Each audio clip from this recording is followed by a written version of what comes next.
एक घटना से आज की बात प्रारंभ करता हूं।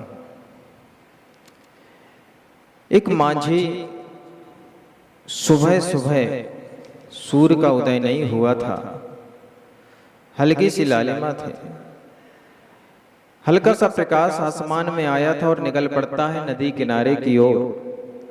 अंधेरा था और उसको रास्ते में ठोकर लगती और एक पोटरी मिलती है। पोटरी को हाथ में लेता है और नदी किनारे जाता है और धीरे धीरे पोटरी के अंदर जो था एक एक पत्थर निकाल के नदी पर फेंकता चला जाता है और छपाक की आवाज सुनता है। पहला पत्थर फेंका, फिर दूसरा पत्थर फेंका। ऐसा करते करते लगभग संपूर्ण पत्थर वह फेंक देता है और आखिरी पत्थर उसके हाथ में रहता है। इतने में प्रकाश होता है और वो हाथ में उस पत्थर को देखता है तो उसको देखते ही रोने लगता है, चिल्लाने लगता है कि मैंने क्या कर दिया। इस पोटरी में पत्थर सामान्य नहीं थे, हीरे थे और मैंने अंधेरे में सारे हीरे फेंक दिए, सिर्फ एक आखिरी हाथ में बचा है। हो सकता है कि आपको उस पर तरस आ रहा हो, हंसी आ रही हो, लेकिन वो आपसे ज्यादा किस्मत वाला है कि आखिरी हीरा हाथ में रहते हुए प्रकाश हो गया और उस आखिरी हीरे को उसने देख लिया और एक हीरा उसके पास कम से कम बच गया। ऐसे ही हमें जो मिला है वो हीरे से कम नहीं है, हीरे से कई गुना ज्यादा मूल्यवान है। जो आपको जैन कुल मिला है ये छोटे मोटे पुण्य के उदय से नहीं मिला है। कई जन्मों का पुण्य का उदय, भावों का संचय जीव करता है तब ऐसा कुल प्राप्त कर पाता है। जैन कुल मिलने के बाद भी ऐसे निमित्त मिलना, ऐसे संयोग मिलना कि देव शास्त्र गुरु का समागम एक साथ मिल जाए। किसी को तो मंदिरों के दर्शन ही नहीं मिल पाते हैं, शास्त्रों की वाणी सुनने का सौभाग्य ही नहीं मिल पाता है और फिर गुरु तो बड़े बिरले ही मिला करते हैं। देव शास्त्र का समागम मिल जाए फिर भी मिल जाता है, लेकिन साथ में गुरुओं का समागम मिल जाए ये अपने आप में बड़ी अनूठी बात है, बड़े पुण्य की बात है। तो कई जन्मों का पुण्य का उदय होता है जब तीनों का समागम मिल जाए और समागम मिलके आप उनके पास पहुंच जाओ। कितने लोग हैं यहाँ पे, लेकिन सब अपने सांसारिक कार्यों में, घर गृहस्थी के कार्यों में लगे हैं। किसी को अभिषेक करने का टाइम नहीं है, किसी को मंदिर आने का टाइम नहीं है, मंदिर आ भी गए तो जिनवाणी सुनने का टाइम नहीं है, गुरुओं के दर्शन करने का समय नहीं है। तो निश्चित रूप से इतना सौभाग्य मिला है, अपने आप को सौभाग्यशाली समझना। कहते हैं कि संत नगर में आए, इस सौभाग्य की बात है। क्या संत नगर में आए ये सौभाग्य की बात है, संत हमारे घर आ जाएं ये महाभाग्य की बात है। अभी ताली आगे बजाएंगे, अभी तो बात अधूरी है। संत कब आते हैं घर में? एक ही समय होता है जब चौका लगता है, उसी क्षण उनकी मजबूरी रहती है कि आपके घर जाना पड़ता है। जो सबको अपने हाथ से ऐसे आशीर्वाद देते हैं वो मजबूरी रहती है कि आपके सामने ऐसे खड़ के रहते हैं और आपका हाथ ऊपर रहता है, पहली दफा उनके हाथ के ऊपर। आचार्य भगवान लिखते हैं कि हाथ भले आपका ऊपर रहता है लेकिन कब तक इसका हाथ है आपकी, कब तक पहली बार दो आहार आचार्य गुरुदेव आए विशुद्ध सागर जी, और जब आप हाथ आहार दें, अभी तो महाराज जी को आप दे रहे हैं आहार तो अभ्यास हो गया, लेकिन आचार्य परमेष्ठी कोई आ जाए और पहली बार देने का मौका मिले तो चम्मच भी कपती है। तो संत नगर में आए ये सौभाग्य की बात है, संत घर में आए ये महाभाग्य की बात है, और आप स्वयं संत बन जाएं ये महापुण्य की बात है। और संत नगर में आने के बाद भी अपन सुधर न पाए ये दुर्भाग्य की बात है। चातुर्मास जो मिला है वो एक दो दिन का नहीं है, जैन अनुष्ठान का, जैन जगत का सबसे बड़ा अनुष्ठान कोई है तो वो चातुर्मास है। 4 महीने का होता है। और सिर्फ चातुर्मास मुनिराज का मात्र नहीं है, मुनिराज और श्रावक दोनों का होता है। साधना मुनिराज करते ही हैं, श्रावक भी साथ में साधना करते हैं।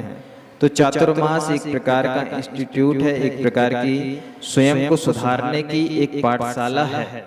जो सौभाग्य मिलता है, मिला है आपको, वरना ऐसा समय भी आया कि जब मुनियों के दर्शन करना दुर्लभ हो गए थे। बनारसी दास वगैरह से पूछो, जीवन में उन्होंने कभी मुनिराज नहीं देखे। और मुनिराज कैसे होते होंगे, तो कमरे के अंदर वो कपड़े उतार के अभ्यास करते थे कि मुनिराज ऐसे चलते होंगे, ऐसे आहार करते होंगे। ये सोच सोच के उनकी आंखों से आंसू निकलते थे। अपन को मुनिराज मिले हैं, 4 माह के लिए मिले हैं, क्योंकि वेदों में दिगंबर योगियों के लिए बात रसायन कहा है। क्या कहा है? बात रसायन का अर्थ होता है जो वायु की तरह बहते रहे, इनको कोई नहीं रोक पाता, हमेशा सतत विहार करते रहते हैं। लेकिन 4 माह किसके बलबूते रुक गए हैं? अपने अहिंसा महाव्रत के बलबूते, अहिंसा धर्म के पालन के लिए। क्योंकि इन 4 माह में वर्षा होती है और जो जीवों की प्रचुर मात्रा में वृद्धि हो जाती है। भूमि को क्या कहा जाता है इन 4 माह में? जैसे गर्भवती माँ होती है, वैसी गर्भवती ऋजा के समान इस भूमि को कहा गया है। अनंत जीवों की उत्पत्ति हो जाती है। तो उन जीवों की रक्षा के लिए 4 माह इनके एक कदम एक जगह पर रुके हैं।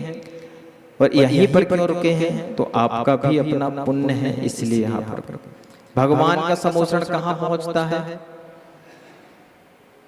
भव्य जीव, पुण्यात्मा जी, उनका भी नियोग रहता है, वहीं पर पहुंचता है। तो ऐसे ही 4 माह मिले हैं, तो निश्चित रूप से क्या करना है? कुछ न कुछ सुधार करना है। जिनवाणी का शब्द कानों में पहुंचता रहे, तो जैसे सकोरा घड़ा होता है, सकोरा घड़ा समझते, हमारे बुंदेलखंड में बोलते हैं, जो बिल्कुल नया घड़ा आप खरीद के लाते बाजार से, उसके आर्द्रता नहीं दिखती है, अभी वो सूखा दिखता है, लेकिन पानी की एक एक बूंद उस पर गिरती रहे तो बाहर भी आर्द्रता दिखने लगती है कि अंदर पानी भरा है। ऐसे ही जिनवाणी की लगातार बात हमारे ऊपर अंदर पहुंचे तो कोई ना कोई बात लगेगी, और कभी न कभी उस संस्कार के रूप में फलित होगी, एक दिन हमें भी परमात्मा बनाने में निमित्त बनेगी। इसलिए गुरुदेव मिले हैं। और सिर्फ मुख से ही प्रवचन नहीं होता है, मुख से प्रवचन 1, 2, 3 घंटे, 1 आध 2 क्लास हो गए। मुनिराजों का जीवन लिखा है सरवार सिद्धि में आचार्य भगवान पूज्यपाद स्वामी ने मूर्ति में मोक्ष मार्ग मागवी सत्य मवसा निरूपयन्तम। मतलब जिनका पूरा जीवन, पूरा शरीर ही अपने आप में प्रवचन होता है, ऐसे निर्गंथ मुनिराज होते हैं।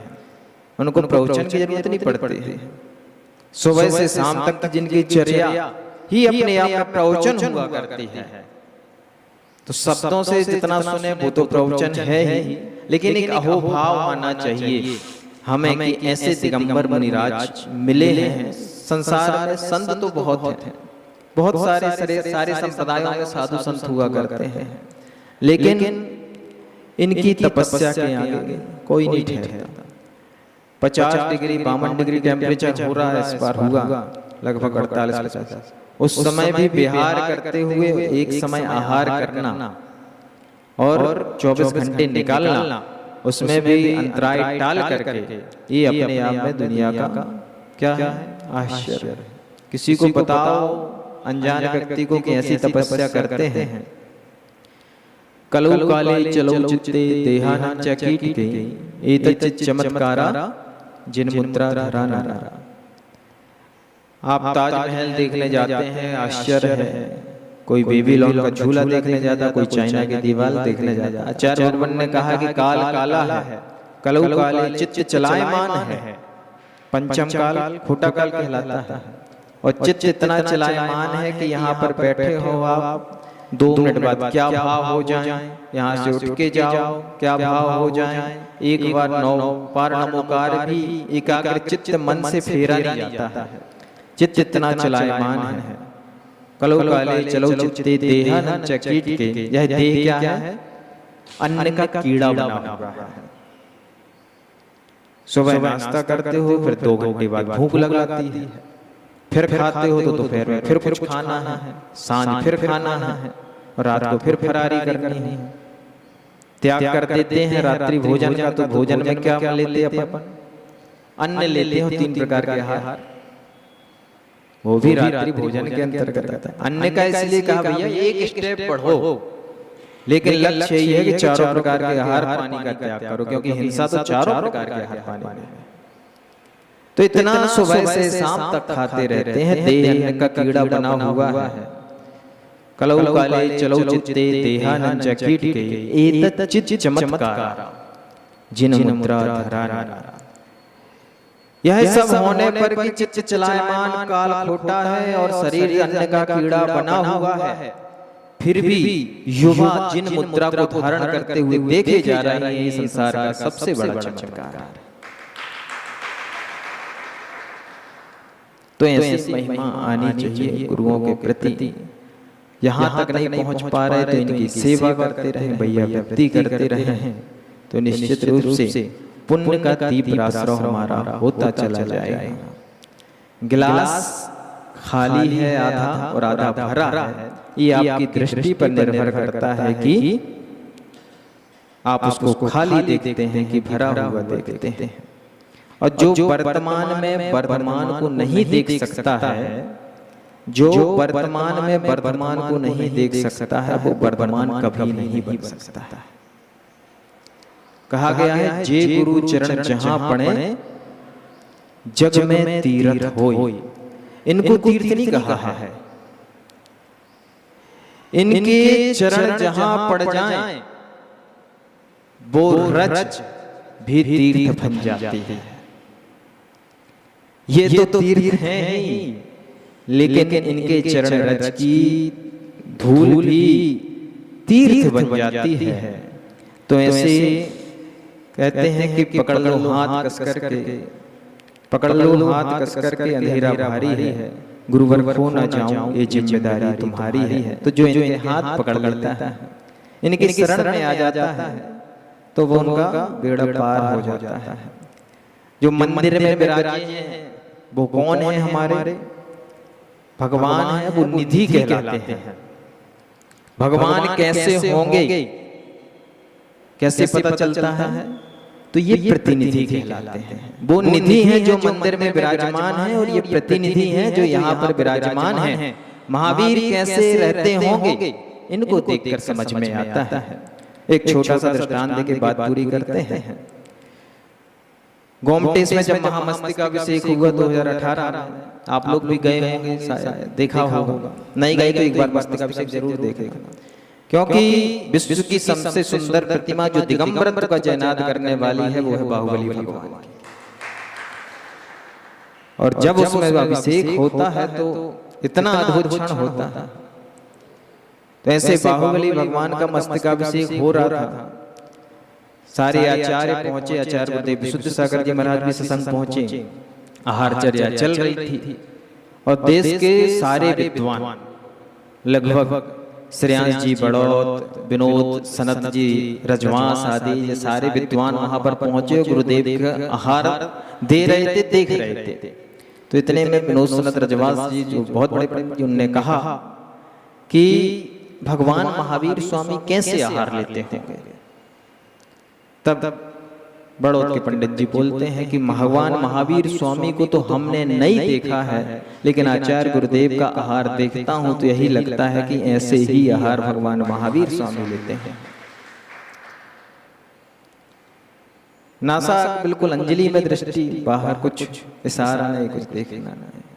तो ऐसे दिगंबरों संतों के बीच पंचम काल में जन्म लिया है, तो खोटा जी भी जन्म लेता है, पापी जी भी जन्म लेता है, लेकिन इतने पुण्यात्मा हैं कि ऐसे कलिकाल में जन्म लेने के बाद भी ऐसे संतों के बीच जन्म लिया है जहाँ पर आचार्य भगवान विद्यासागर जी महाराज, आचार्य भगवान विराग सागर जी महाराज, आचार्य गुरुदेव विशुद्ध सागर जी महाराज, मुनि श्री प्रथम सागर, सात सागर, शुद्ध सागर जी महाराज का सानिध्य मिला, उनको देखा, उनका दर्शन किया है।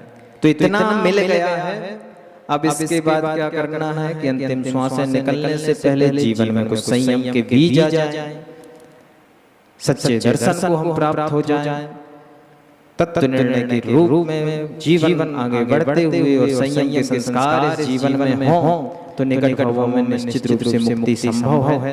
हम सब निकट भवों में मुक्ति को प्राप्त करें। इसी भावनाओं के साथ जय बोलिए आचार्य गुरुदेव विशुद्ध सागर जी महाराज की मंच